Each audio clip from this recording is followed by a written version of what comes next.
bodies in the country, NAT, NAGA, TEU,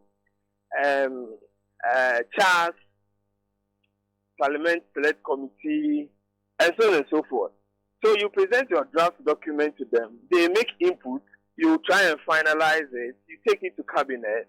Cabinet sits on it, make certain inputs also. You finalize, and then you take it to Parliament. That is the ideal thing to do. As we're talking now, we are told that that thing is going to cabinet. Nobody has seen it. So after cabinet has approved this bill, is that when we are going to discuss it? What use would that discussion be? So I think that they want to keep it. They have the power. They want to keep it, and then do whatever it is for all of us. They are thinking for all of us. So we should allow them to do the discussing themselves. But that's quite interesting. But is that a proper way to do it? That you put together the bill, then we now have to now discuss it after you only offer as a finished product. There are no consultations before that. Is that good? A good way to go about it? No. Yesterday I tried. I'm not a legal person, so I tried to solicit views from people who are very familiar with the development or the putting together of such these things. And that is exactly not what it's supposed to be. Because when cabinet approves it, you cannot change it substantially. You can't. So what you are taking to cabinet should be what you and then the stakeholders have agreed on, and then that is presented before cabinet. And then they will make their inputs here and there, and then it is sent to Parliament, where Parliament will also put on their lawmaking lenses to ensure that everything is in there, and so on and so forth. So that is how it's supposed to be. Nobody has seen this thing. In fact, I think apart from the minister and maybe some few people around the ministry and government, nobody, not even people on the Parliament Select Committee on Education, both NDC and NPP, they have not seen this. So why should we waste time and discuss this already? We are discussing speculation. Okay, what we are discussing are assumptions. We don't know what is in it. So we should let them do what they want to do. And then at the end of the day, they should present it to Parliament. And then we will look at it, whether we like it or not. We are, if they allow it to pass, then it passes. Like, we don't run countries like that. We don't run education sectors like that. We don't do that. We say that wisdom that don't lie in the head of only one person. Okay, so if we really want to see the development of this sector, and not that we want to do things to carve some name for ourselves, this will not be the way that we will go around as something that is important as this. Because already, and I'm reading from my Joy Online, and they seem to have spoken to the national president of the Ghana National Association of Teachers, and they're saying even the NAT is accusing the government of engaging in, NAT is saying that what they are doing is politically motivated. I'm wondering what your own opinion is on this whole move to introduce a bill. Well, I personally, I don't know. I don't know what the motive is. I think I've said that there's a clause in the free tertiary education bill. I think section 326 or something. I don't really have it, but it's in there that free secondary education, it was compulsory. And I was thinking that any other thing that comes with it should be an operational, an ally that would guide how this is supposed to be implemented. And likewise, the other education regulatory bodies that we have, there should be allies to guide their operations. I think that should have been the focus of anybody who wants to ensure that the systems are put in place and then work effectively. But of course, as I said, we have given our power to them, so they think that we have also given our brains to them, and then they can do things on our behalf because we have voted for them and they are supposed to take decisions on our behalf. But I was thinking that for something like this, especially something that a lot of prominent Ghanaians have spoken about in terms of how this should go, I was thinking that the appropriate thing to do would have been to engage extensively with relevant stakeholders so that you know what to go into this kind of bill that you want to put up. Because that is what we have called for. That is what everybody is saying. There needs to be a review. If they are thinking that consulting people will mean that they are going to review and that will be a political disadvantage to them, then it means that they are not thinking about Ghana. They are thinking about their parochial interests. And that is not how we run education sectors. Education sectors are supposed to be a collective system where everybody brings their minds to ensure that the education sector works perfectly. That is not what we've been experiencing. And I think that the earlier people speak, the better it will be for us. We should not continue this back and forth with the educational system. It was 3 years, was changed to 4 years, was brought back to 3 years. It was this uniform, it was changed to that uniform. It was junior secondary school, it was changed to junior high school. This kind of changes, unfortunately, their kids do not attend these schools that the average Ghanaian child attends. So they do not really see the impact of these random and inconsistent changes in the education sector on the population and the people of Ghana. So you suspect that they are avoiding stakeholder consultation because when they come before you as a stakeholder and other stakeholders, you may demand that the free SHS be put in a form that everybody agrees with before a law is passed. And that's what they are afraid of, which will lead to reforms. If you have genuine intention to do something to ensure that something is sustained, something benefits everybody in the country, what you do technically will be to listen to. Of course, you will come with your drafts. Nobody is saying that you shouldn't have an idea how you think this one should go. That would have been disastrous because then you don't have a direction. So you come with your draft documents, ideas, and then it is subject to technical and all other kinds of analysis and input. So that at the end of the day, what you have will be a collective decision of every single person in the country that matters in terms of education sector. Okay, especially when we want to ensure that the free SHS is something that is constitutionally mandated since 1992, and then the Free Tertiary Education Act buttress and enforce it that secondary technical education should or shall be free. Okay, so that is something that is a collective, it's a Ghanaian thing that we want to promote and sustain. So what you do is that you come and then people will make their input. I'm not saying anybody should consult IFES or my brother Edward. We don't matter. But there are more substantial bodies in the country that needs to see this before it gets to cabinet. And they have not seen it.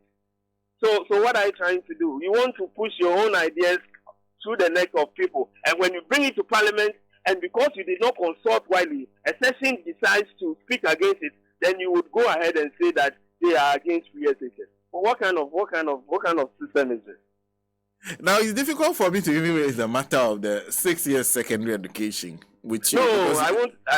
Yes, because it seems you have no clarity as to how it will operate. No. We don't have any idea. So we will not allow anybody to push us into the realm of speculating what is in the bill. If they wanted us to discuss it, if they wanted us to have a discussion like we want to do this morning, they should have shown us respect and make the bill public so that we can discuss from an informed position. At this point, we cannot discuss speculations and assumptions that have been put out. We want to see the bill. Is that to suggest that you won't have a problem if this bill goes before Parliament? The minority looks at it and changes their mind, even though they've indicated that we'll support a bill. They look at the form in which the bill and the content and decide that you won't have a problem if they decide that, no, we won't back it again and fight against it. When the bill comes out, finally, this 60 document, when it comes out and all of us sees it, we will make an informed decision on it. And if the minority think that there are certain things that needed to be in there that are not there, and they raise issues and they align with us, we will support that particular position. Because we've not seen it. So you don't expect that anybody who sees it for the first time would agree with you from A to Z. It won't happen. And I know that that might be one of the things that people are anticipating. That as soon as people raise issues, they will say that we said it. people against VSHS. Why would you want to do this? Doc, thank you very much for speaking to us. You're welcome. Dr. Peter Anti Pate, who is Executive Director, Institute for Education Studies, IFEST. Now, that is his opinion. What do you think? Because right now, I could go on a discussion on free SHS for 6 years. Now, what I know is that some of my colleagues are reporting something. I wasn't there when they were, whatever was being told them was being told them. I wasn't part of that process. So what they are telling me is what they've been told. I haven't seen the bill. So like I said, I'll still engage in what I'm engaging in. It's speculation at best. The members of parliament have not seen it. So who has seen this particular confidential document? Because even if military documents are now public in the public, I'm wondering why this bill, we can never see this bill. How are they able to generously safeguard this but put out confidential military documents in the public? Anyway, so we are having this discussion from the perspective of what we know so far. We know that there is a bill. Question is, and I'm hoping that my next resource person perhaps may have seen it, and so is able to speak to the contents of it. Mr. Geoffrey Kabute Okanse is fellow Africa Education Watch. Thank you very much for your time. Good morning to you. Good morning, sir. Greetings to your cherished listeners and the management and staff. That's really good. I hope you're doing well. I'm managing.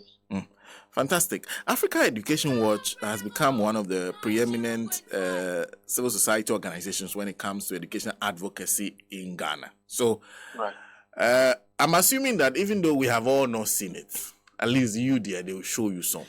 Have you seen the bill?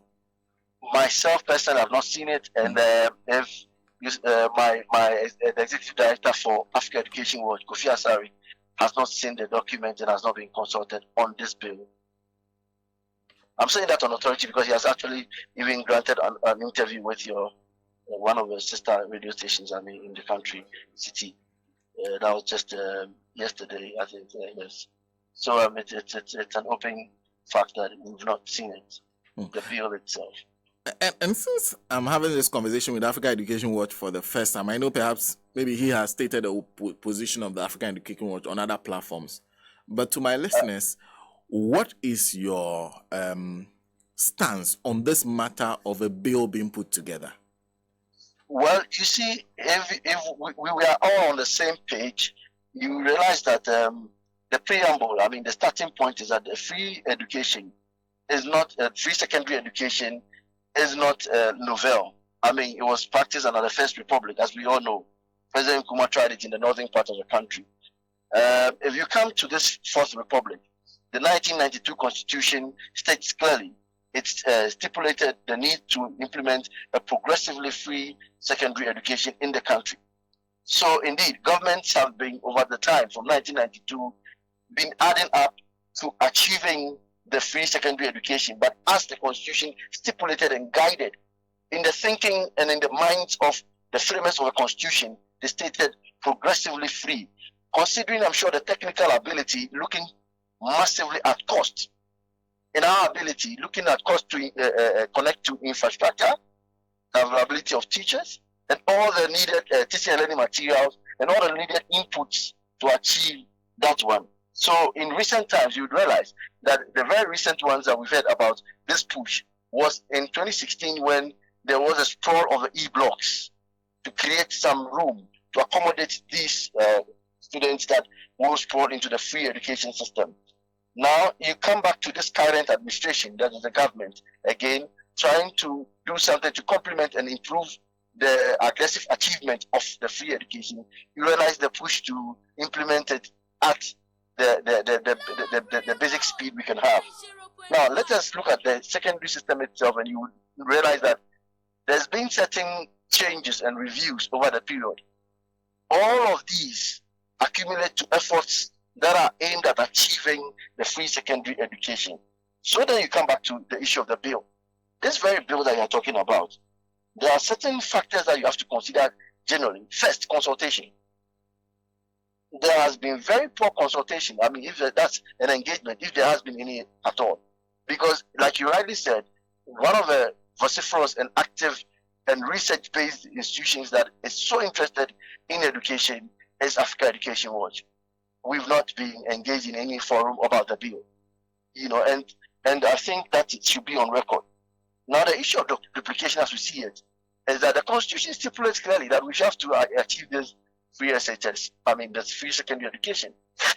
So, to stand out and say you are actually going to submit, a bill to pass it into law to ensure that it is implemented, we see it more as a duplication. The review, it's an issue of review. You remember, over the years, we had the annual education sector review, which falls in tandem with a global practice that, in all over the world, globally, developed countries who have been taking education to the next level and hiked it to the point that their countries are sufficient education-wise, is that they do this review over a period of 5 years and every 10 years for some countries due to funding. So it is a basic practice to review your system. Now, when it comes to content, the year increase, my brother, we've been there before. You remember the Anna Moore Mensa Committee that recommended a 4-year secondary education? Yes. But, for all the good of it, forgot that you need infrastructure expansion to contain these children as you keep them in school. So, my brother, you realize that in 2009 and beyond, the shocks that we experienced with students piling up in schools, and then the need to contain them became a problem, which led to the cancellation. Now, when it comes to the issue of duration, you realize that the Anna Mensa Committee looked at it as a matter of push it up, get to add more curriculum, but forgot to think about the implications of this 4-year system. Now you go to another issue of politicization. If not for politicization, the needless politicization and poor implementation, this is the reason why you will see people pushing this thing to get a bill through. Because if you did not politicize it, and you are guided by the constitutional provision, and you have guided yourself well, and allowed all stakeholders to make input over the years, and you are having your calendar event of annual one, and then a very critical review over a period of 5 years or 10 years, major review, you would not need such a bill. And then finally, I talk about continuum and sustainability. In the spirit of continuum and sustainability, if you have consulted everybody else, and when I say everybody else, I mean the major stakeholders, okay? You are talking about NAT, you are talking about NAGAT, you are talking about the CSOs in education, then you are talking about the major religious institutions that run schools, and then the Ghana private school owners, their block as well, and the PTAs. You see, if you have touched base with all these people and they've made inputs, media, we have people who are educated and know a lot about education, who have taken interest in publicizing education in the media circles. If you had briefed them, they could have been sending these messages, with major referendum style of approach. You get people informed about it, they come on board, they make their inputs. Look at the Send Your Girl Child to School campaign back in the 90s. I don't know if you remember. The aggressive national, approach, the sensitization, and all of a sudden the numbers increase for girls in schools. So this approach, you wanted to do a free a free secondary education approach, coached it and couched it, free SHS. If people were informed, if you wanted to make some changes about it, it's only about getting the major stakeholders involved, and then at the end of the day, you push to a very good one. But these are the points that makes it very, very, very worrying. The politicization, the lack of consultation, making it, look more like you don't believe continuum. What have you done that makes you think so? And there was a push when you put the free SHS on the table. CSO, media, major stakeholders, we told you that, look, let's review the system. You said no. But what is the bill seeking to do? The bill purposely is seeking to review, when you look at the content, to review it and make it whatever they are talking about. But at the end of the day, it is a review. You see? So let us, in a country, let us be very nationalistic in our thinking and unite on the most important things like education, health. These are major essential services. And you don't have to bring politicization around it. You don't have to bring, I know all about it. Because at the end of the day, you're going to be affecting the total population with the kind of education you choose. With the kind of decision you take around education, you're going to be affecting the production of lawyers, doctors, media persons, all the professions. It is this system that is going to hold them in. So you need to have a broad discussion and bind in that system what we all think is important and seek the interest of everybody else across board. That is what is important. In fact, Nat is of the opinion that the bill, in fact, the objective of the bill is more political than trying to resolve the concrete issues on the ground or trying to put in place a system that works for everybody. Is that what you're reading from the way government has acted thus far? You see, what Nat rightly said, the document they look at, if they've seen it, is singing that song they are singing. But all we are saying is that you don't need to even pass a bill. That review you want to undertake, the Constitution has called for it already to stand straight. The education system, the Ministry of Education, has its own structures in place that can actually undertake this review strategically over a period of review, annually, or even at a break of 5 years or 10 years, as it is done globally in other education systems that we are even looking up to better our system. So the structures are there already. If you want to review it to suit current trends, you can do it without going through with a bill. And look at the discussions that is going on. If the discussions were done in a stakeholder forum and technically accepted, you realize that by the time it gets to, if we need even to pass it through a bill, you need this. I've not heard about it. I don't know about it. I don't know if you are getting me. Yeah. Because if we all have thought about it already, that is when we will decide whether there was even the need to even come up with a bill to correct what was there already. Because the avenues to actually, maybe to use the right word and softer word, to actually adjust it to suit the technical trends of time, it's a curriculum thing. But it has also infrastructural implications. So you want to expand the curriculum, you want to do changes of courses, or maybe merger of courses, anything you want to do. There's a national curriculum set up in the whole setup of a Ministry of Education. So all the department units have been constitutionally put in place. And an education bill that was passed quite recently actually gave birth to all these institutions. My brother, are you getting me? So already the bill that brought forth all these institutions have given the room for all the things they want to do to be carried out. It's a clear duplication and a waste of time. If you want to really get my words, it's a total waste of time. You can just use the education bill that brought these institutions in place and use these institutions to actually carry out all the things you want to do. That's beautiful in there. That said, we have even, as African Education Board, still with all these issues I've told you, still told them they should consider some of the things that we are on the paper, like agriculture, make it more practical, and we've called for some of the inputs. But really, if you consulted us, I'm sure some of these things that we have issued some presses on, we could have just made them at the fora where you wanted this discussion to go on. And I'm sure given the chance, I would have told them, look, Masa, it's a matter of actually using the agencies that were best by the new education bill that was just recently put in place. Let's just use these institutions and the structures to put in some of the things we have said. And we'll be going on smoothly.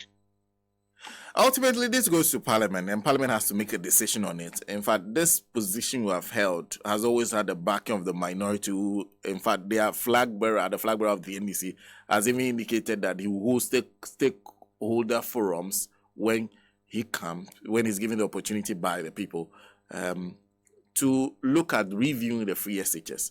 But even before they see the bill, they've already pledged their support for the bill. Does that surprise you that perhaps there's an agreement in Parliament already that will pass this bill? Well, you see, like I told you, two options exist. If we decided that, look, the already existing structures will make room for us to do all these adjustments without, needing a bill. Would have just gone ahead and done these changes with a unified front, like they are having that unified front in Parliament, you are saying. But if they thought it's wise to go ahead with the bill, the consultation on the bill matter I mentioned earlier does not get missing. It means you need to come back to the drawing board and make sure everybody understands everything in the bill. It is important because you see, the parliamentary representation that you have. I hope you're not telling me that the respectfully to all my members of parliament, I hope you're not telling me they've not made any mistakes before. I hope Parliament has passed. Parliament passed the e-levy. Are you aware? Whether somebody walked out or somebody stayed in, Parliament passed the e-levy. It was passed by the Parliament of the Republic of Ghana. You are aware, and you know the back shots around it. You know the back steps around it already. So indeed, for Parliament to pass something will not make it sacrosanct. It means that yes, it is a true reflection of the representation of the people in Parliament that have actually agreed to it. But it will not mean that it is actually sacrosanct. It's also saying that Jeffrey is saying, I'm pleading with you, if you still go ahead with the bill and you think that is the right way to go, then indeed bring the bill back and let everybody look at it, study it, and make input. All the major stakeholders to approve, and then we all push it.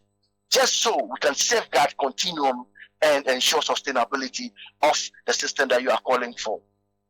Well, and indeed, it's not late to also pass it as a bill. When you pass it, maybe at another point of review, when you're carrying out any constitutional review, you can also consider that one and then review it. That's the beauty of democracy and the beauty of constitutional systems. They always give room for adjustment. For which reason I'm telling you, the existing ones could be just adjusted to suit the trends of time. Mr. Okansi, thank you very much for speaking to us. I'm very humbled and thank you for the opportunity to also share my view. And then we are also calling that, look, it is important to really depoliticize some of these major discussions and then make them flag into the space as Ghana's decision that would help our education system. May the good Lord bless our homeland, Ghana. Thank you.